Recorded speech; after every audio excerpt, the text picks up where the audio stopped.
I'm going to break down my perspective on the near future as I see it to share with you guys. It's over for Trump.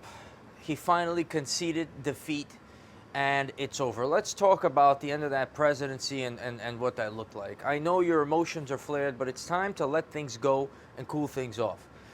Before I even go further, I want to apologize for something I rarely do, but because you can't apologize in this world. You got to put your foot down, no matter what.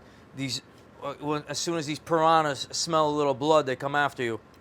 I'm fine with that, but when you're wrong, you're wrong. When they seized the Capitol and all these goons came in there with the Confederate flag and the costumes and things like that, for me, I thought it was amusing.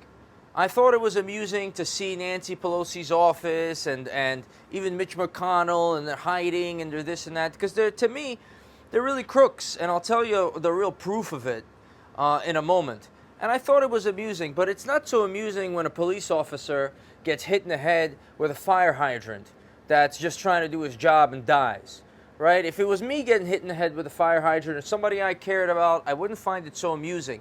And what boils down is needless loss of life, and things like that are not going to help anybody. They're actually going to incite more violence and riots and hatred. But I wasn't responsible for it. I wasn't down there. I'm not pushing these people to do that. I'm not asking them to do it. They did it. I thought it was amusing.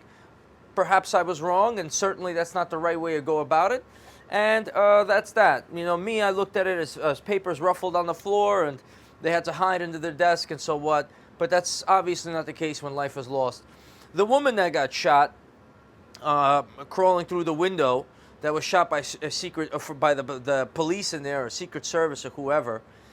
When you think about that, that is an incredible point of irony there, because that woman was, before they sieged the Capitol, what have you, she was out there and she was saying something along the lines that, oh, Breonna Taylor, she was in a situation, and so to speak, that type of stuff happens. And then little did she know later on that day that she herself would get shot by the police and shot dead.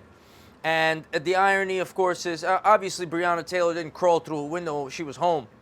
She was an innocent person that was killed by the police with ultimately no repercussions. And that created a lot of sorrow in the world, especially here in the United States. And then you have this Trumpster, and I see, where the hatred comes from. Some people were extremely angry in the comments, to this, to that. I'm glad that video's gone. I was trying to explain myself. I thought it was amusing, the whole thing. For me to sit back and you see these left-wing forces and right-wing forces, and the left wing was burning things down and going crazy, burning down black businesses, small businesses, destroying things like that were destroying the community. And there was even I remember that officer during the riots. I don't remember even which city. He was a retired police officer, black guy, and he was defending some TVs or some electronics store, and he was shot dead, and nobody remembers him or really stood up for him.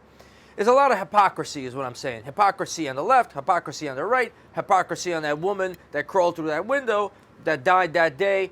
Hypocrisy here, hypocrisy there. What does it all boil down to? You have to calm the fuck down and relax. And don't go crazy over this stuff.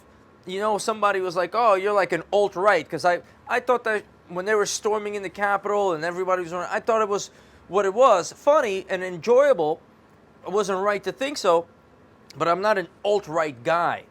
When they're doing the same thing on the left, and if the left was raiding the Capitol, I would have thought it was funny too, personally. Why? Well, I'll tell you why. Now that this is over, right, and Trump finally conceded defeat and so on and so forth, and Joe Biden's taking this, they're spending on this critical time when there's a virus and a pandemic, they're taking all of their time of the day to impeach him a second time, or to do this or to do that. Is that in your interest? I'm asking you, whether you're BLM or Proud Boys or Antifa or just a regular Joe or a little bit on the left or a little bit on the right, and I'm not comparing the two and this and that and all this shit. Relax. Let it go. Don't play into to that dirty, dirty reality, that dirty, dirty game. Whether you're in on any of these things, do you think that them coming after Trump with 6 days or 7 days left is worth a damn of your time? No, it's not. It's a dirty game. They keep playing it, and that's why I was delighted to see what I saw.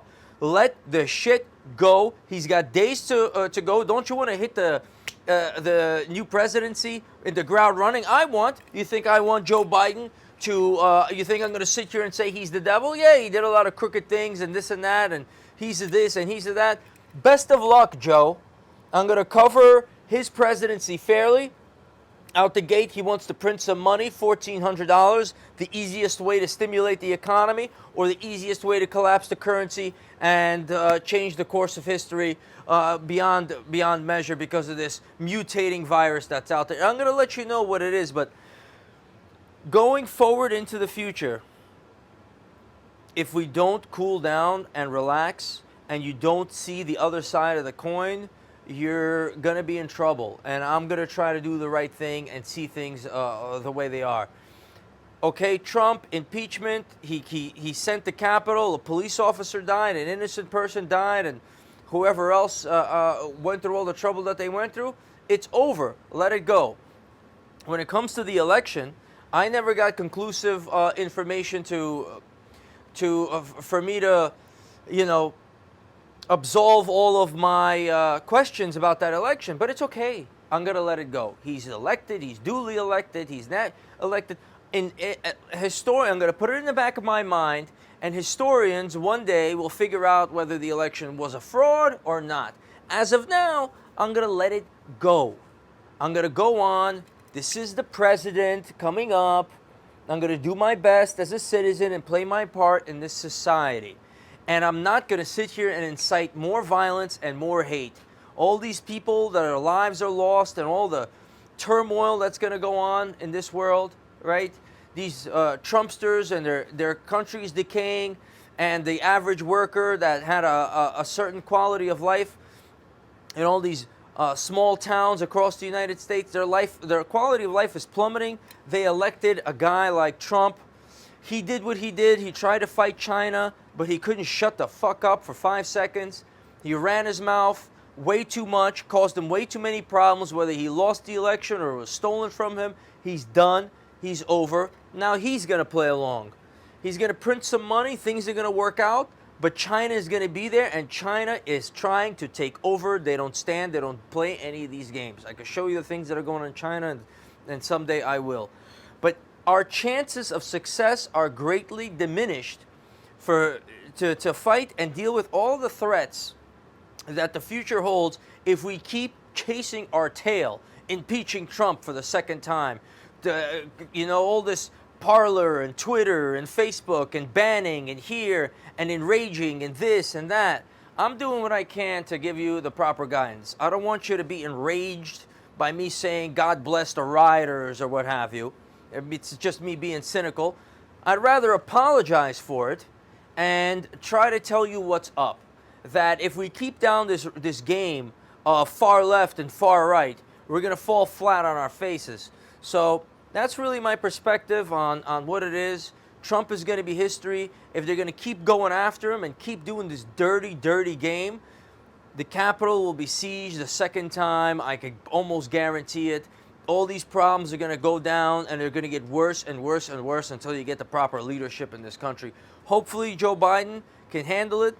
As far as, a well enough unity guy, one advantage that he has going in is he'll work with Nancy, and he'll work with Chuck, and he'll work with McConnell or whoever else to get something reasonable done. And if he doesn't make the blunder of going after healthcare, the most complicated thing in the world in this economy, and goes for the economy instead, he's going to have a chance to be successful. But there's a lot of things in the back end that are happening, and a lot of strings being pulled, especially with China, that are very dangerous. The danger on that end is coming from vast amounts of capital in dollars being printed. They end up in China, and then China comes back and it buys back the block, so to speak. It'll buy real estate in the United States. It'll own it.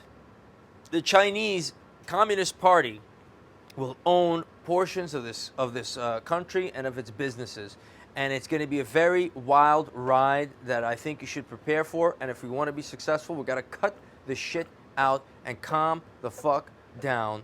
Be reasonable, be understanding, and try to take a step forward. If you think I've said something incorrectly, or you want to correct me, you could write it in the comments, and I'll consider it. I won't just sit there and toss it aside.